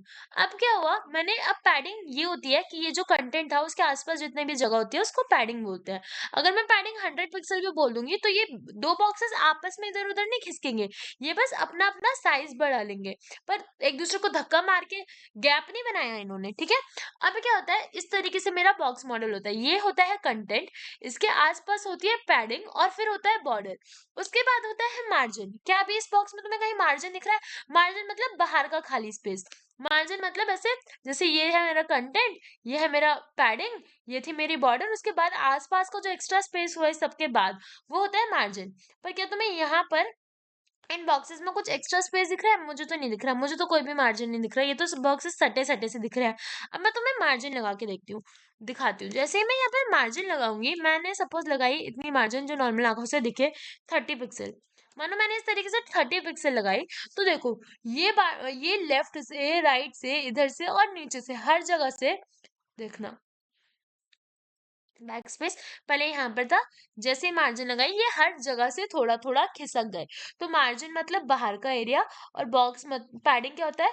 कंटेंट, उसके बाद फिर पैडिंग, देन ये आउटलाइन, और उसके बाहर मार्जिन होता है, उसके बाहर मार्जिन होता है। सो this is your box model.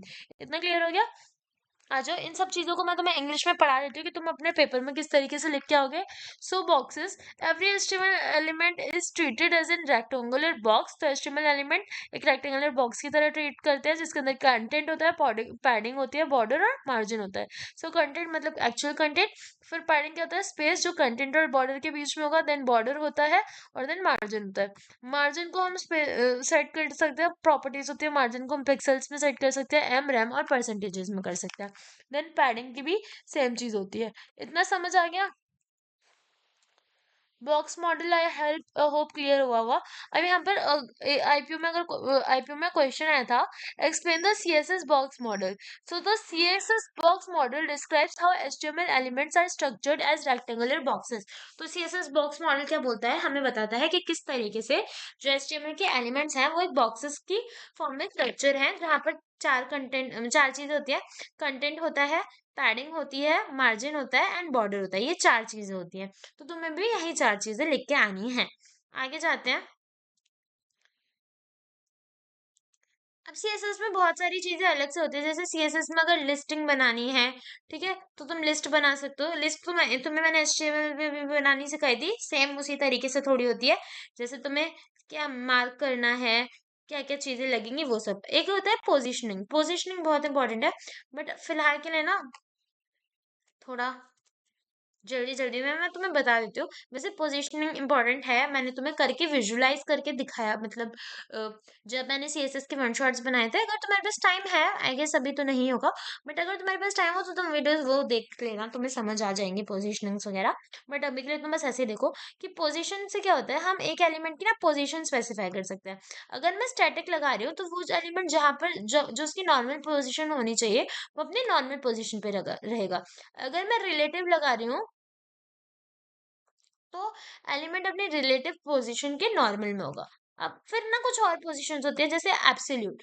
तो एब्सोल्यूट में क्या होता है, जो एलिमेंट होता है वो अपने नियरेस्ट पोजीशन एंसेस्टर से रिलेट करता है। जैसे मानो ये था और यहाँ पर मैंने बॉडी बना दी, ये बॉडी है और इसके अंदर मेरा टैग है, और बॉडी सपोज इसके एंसेस्टर है। अभी तुम्हें नहीं समझ आ रहा होगा, बस तुम ये देखो, अगर मैं बोलूँ पोजीशन टॉप से 3%, तो ये जो है ये बॉडी के रेफरेंस में देखेगा कि बॉडी के टॉप से 3%, कुछ इस तरीके से होता है। नहीं समझ आ रहा होगा, बट तुम ऐसे ही याद कर लो, क्योंकि अभी अगर मैं तुम्हें सारे चीजों को कोड करके दिखाऊंगी so video will be so long and I have to upload unit 2 also, ठीक है। तो ये सारी चीज होती है। उसके बाद स्टाइल्स में हमारा क्या, वो सॉरी, पोजीशंस में हमारी एक फिक्स पोजीशन होती है। फिक्स पोजीशन में क्या होगा कि जैसे मैंने एलिमेंट को लगा दिया फिक्स, तो अगर मैं स्क्रॉल भी कर रही हूँ, जैसे ये था, ये कंटेंट है बहुत सारा, मैंने लगा दिया कि ये टॉप से ना फिक्स पोजीशन होगी इस वाले एलिमेंट की। अब क्या हो रहा है, मैं कंटेंट को स्क्रॉल करे जा रही हूँ, लेकिन ये पोजीशन यहाँ पर परमानेंट है, ठीक है। तो ये होता है फिक्स। एंड उसके बाद होता है क्या है, स्टिकी। तो स्टिकी भी थोड़ा ऐसे ही होता है कि चिपक जाएगा। कहाँ पर, टॉप राइट बॉटम लेफ्ट। तो फिक्स्ड एम में क्या होता है, पोजीशन रिलेटिव हो जाती है ब्राउजर विंडो से। एंड सॉरी, मैंने वो वाला जो था ना, तुम्हें फिक्स वो स्टिकी होता है, मतलब जो ऐसे स्क्रॉल करने पे भी अपनी पोजीशन पे रहेगा, that one was your sticky.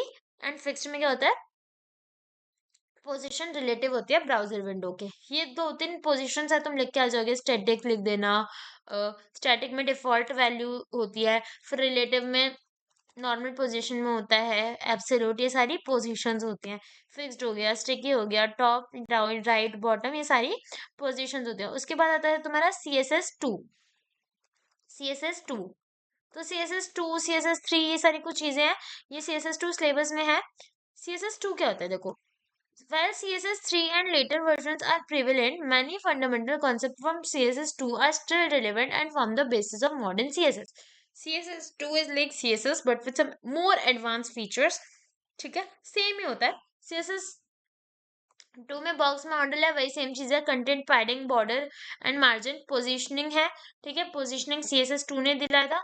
Media types होती हैं, जैसे स्टाइल शीट हो गई, डिफरेंट आउटपुट्स वगैरह। फिर CS2 के कुछ फीचर्स होते हैं जो अभी भी यूज होता है, जैसे फ्लोट हो गया, क्लियर हो गया, and font properties, colour and background properties. उसके बाद यहाँ पर अगेन बहुत डिटेल में बॉक्स मॉडलिंग बताया हुआ है, जैसे कंटेंट एरिया, पैडिंग एरिया, ये सब तो आई गेस क्लियर हो गया होगा ना, जहाँ पर कंटेंट होता है, पैडिंग होती है, बॉर्डर होता है, मार्जिन होता है। कंटेंट एरिया क्या होता है, the area where the content of the element is displayed and dimensions are determined by the content itself. फिर उसके बाद पैडिंग आती है, जो कि स्पेस होता है कंटेंट और बॉर्डर एरिया के बीच में। Control by the padding property, तो पैडिंग एरिया को पैडिंग वाली प्रॉपर्टी से कंट्रोल करा जाता है। फिर बॉर्डर होता है जो पैडिंग एंड कंटेंट को अपने लाइक उसके बॉर्डर और कंटेंट के आसपास सराउंड हो जाता है, सॉरी बॉर्डर और कंटेंट, पैडिंग और कंटेंट के आसपास सराउंडेड हो जाता है। ठीक है, उसके बाद एक मार्जिन एरिया होता है, और देन आता है, ये होता है बॉक्स साइजिंग। सो बॉक्स साइजिंग प्रॉपर्टी बताती है कि किसी भी एलिमेंट की टोटल विड्थ कैसी होगी। टोटल विड्थ कैलकुलेट करने के लिए हम सब कुछ देखते हैं, उसका एलिमेंट, फिर पैडिंग कितनी बची, मार्जिन कितना बचा, ये सारी चीजें देखते हैं। ठीक है, उसके बाद यहाँ पर है draw and label the CSS box model. तो ये सब तो मैंने तुम्हें करके दिखा दिया था, बाकी मैं कहीं पर इमेज वगैरह अपलोड कर दूंगी तो तुम समझ जाना। एंड देन ये है let's move into the JavaScript. तो यहाँ से जावास्क्रिप्ट आई गेस तुम्हारा यूनिट 2 में है, अगर नहीं भी है तो अभी के लिए मैं सिर्फ इतना करवा रही हूँ। एंड मैं देखती हूँ मैं कब तक जावास्क्रिप्ट वाली वीडियो अपलोड कर पाती हूँ, बट जावास्क्रिप्ट भी जल्दी अपलोड होगा, and that will be your unit 2 according to IPU syllabus. JavaScript भी छोटा सा है, डरने वाली चीज नहीं है। और हाँ, अगर तुम्हें जावास्क्रिप्ट पढ़नी है और मैं ये वीडियो लेट अपलोड करती हूँ, सो मैं एक काम करूंगी, जावास्क्रिप्ट मैंने 2 घंटे में करवाई हुई है, वो भी बहुत फटाफट फटाफट करवाई हुई है। सो वो वाली वीडियो तुम देख सकते हो अगर तुम्हारे पास टाइम है तो। और अगर अभी यही देख रहे होगे और तब तक मेरी अगर वो दूसरी वाली भी वीडियो अपलोड हो गई होगी, सो वो भी देख लेना। And share this video and all the best for exams. Thank you, don't forget to subscribe. बाकी हाँ, एक और चीज, मैं अभी ये वाली जावास्क्रिप्ट एंड तुम्हारा कुछ XML करके I will make a video for that too. And बाकी तुम जिस जिस चीज की वीडियो चाहिए होती है ना, ऐसे तो मेरे को एक दिन पहले बताया करो। So I will be mentally prepared कि मुझे इस चीज की वीडियो बनानी है अभी। And thank you so much for showing your love and for 100 subscribers. अभी और बढ़ाएंगे हम।